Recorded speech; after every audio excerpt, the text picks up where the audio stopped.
Hebrews 4. Promised rest for God's people.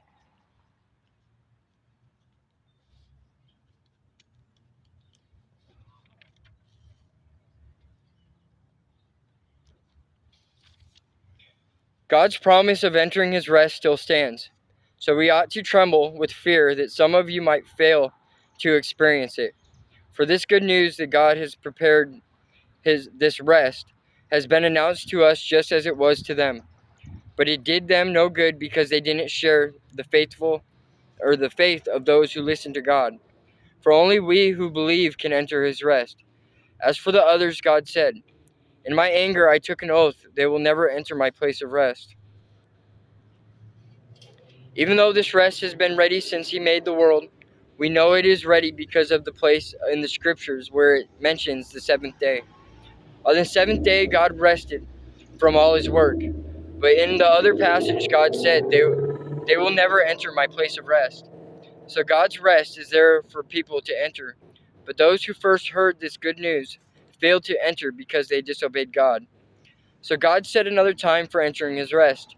That time is today. God announced this through David much later in the words already quoted. Today, when you hear his voice, don't harden your hearts. Now, if Joshua had succeeded in giving them this rest, God would not have spoken about another day of rest still to come. So there is a special rest still waiting for the people of God. For all who have entered into God's rest have rested from their labors, just as God did after creating the world.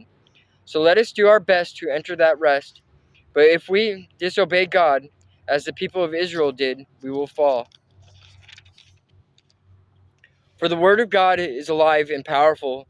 It is sharper than the sharpest two-edged sword, cutting between soul and spirit, between joint and marrow. It exposes our innermost thoughts and desires. Nothing in all creation is hidden from God. Everything is naked and exposed before his eyes, and he is the one to whom we are accountable. Christ is our high priest. So then, since we have a great high priest who has entered heaven, Jesus, the Son of God, let us hold firmly to what we believe.